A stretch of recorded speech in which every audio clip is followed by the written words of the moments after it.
Welcome to The Explainer. Today, we're diving into something absolutely fundamental to our modern world.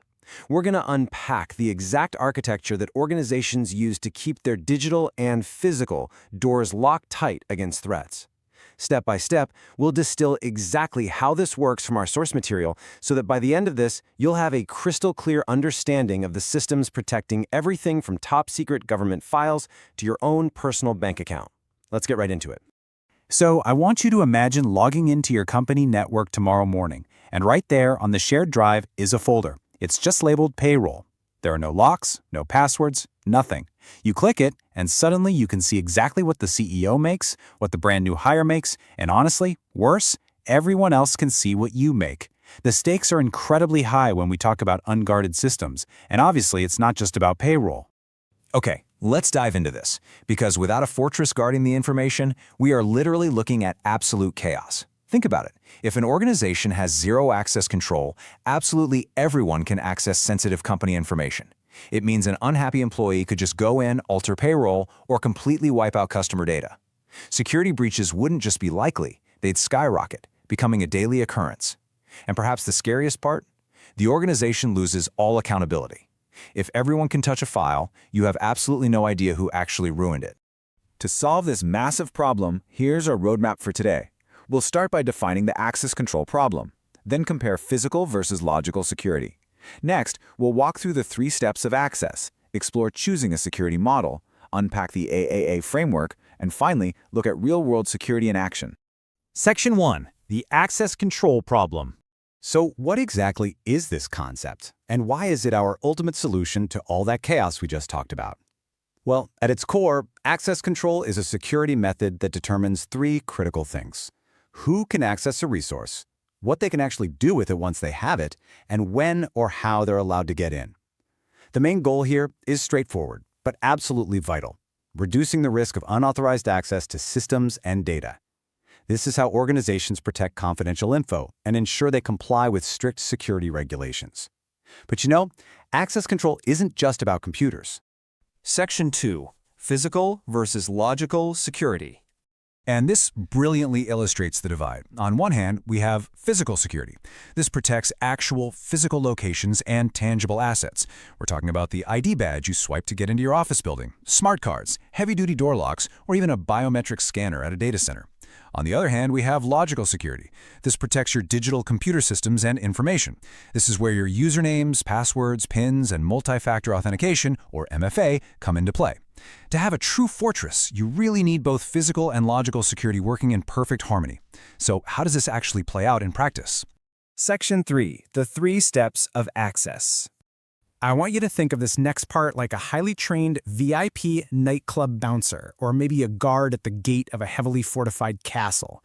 There is a very specific flow of access, broken down into 3 distinct steps. Step 1 is identification. This is you walking right up to the bouncer and stating your name.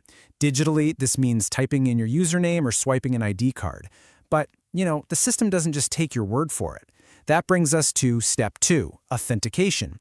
Now, you actually have to prove you are who you say you are. You do this by providing a password, a secret PIN, or maybe scanning your fingerprint. Finally, if you pass that test, we hit step 3, authorization. The system checks the VIP list and decides exactly which rooms you're allowed to enter and what you can do once you're inside. It moves perfectly from recognizing you to verifying you to handing you the correct keys. But keep in mind, not every fortress is built the same way. Section 4. Choosing a security model. Now, what's really interesting about this is how power and control are distributed in each of these models. Take discretionary access control, or DAC. Here, the data owner holds the power. Think of when you create a document and you manually share a link with a coworker. You made that decision. But look at mandatory access control, or MAC. This is the exact opposite. A central authority dictates everything using strict security levels, like top-secret military clearance. You don't get to choose who sees your files, the system dictates it. Then we have role-based access control, or RBAC, which is incredibly common in the corporate world. Access is tied strictly to your job role. An HR employee can automatically see employee records, while an IT staffer manages system accounts. We also have rule-based, which depends on conditions like the time of day, and attribute-based, which gets highly specific, checking your role, your device, and even your location before ever letting you in. To implement these models, systems historically used access control lists, or ACLs. Think of an ACL as a little guest list taped to a specific file. While they're incredibly easy to implement if you're just a small team, they come with massive disadvantages as you scale up. I mean, if you're a large organization with thousands of employees and millions of files, managing individual lists on every single file becomes an absolute nightmare. It's incredibly time-consuming to track who has permission to what, and practically impossible to cleanly revoke access when someone leaves the company. So how do we fix that nightmare?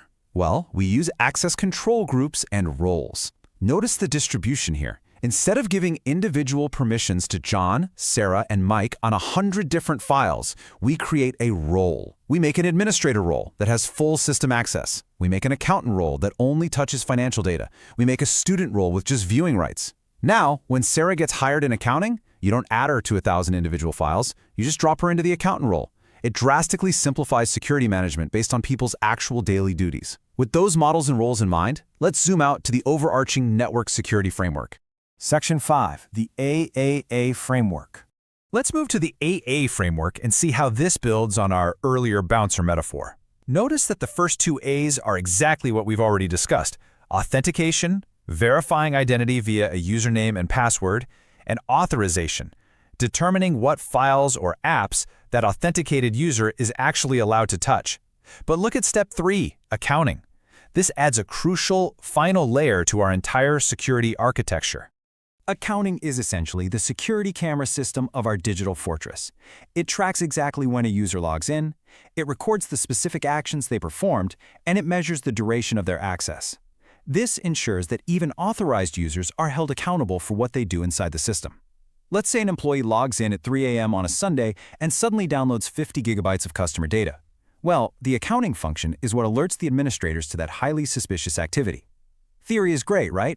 But let's see how an IT professional actually uses this in the real world. Section 6, Real-World Security. Imagine a network admin who needs to remotely access a company router from a local coffee shop to fix an outage. The risks here are huge. Unauthorized users might try to piggyback on that access, or hackers could easily intercept the data traveling across the public network. So, to secure this router, the admin deploys our solutions. First, they enforce strict authentication, requiring a complex username and password. Second, they use encryption so that even if the traffic is intercepted, it just looks like total gibberish.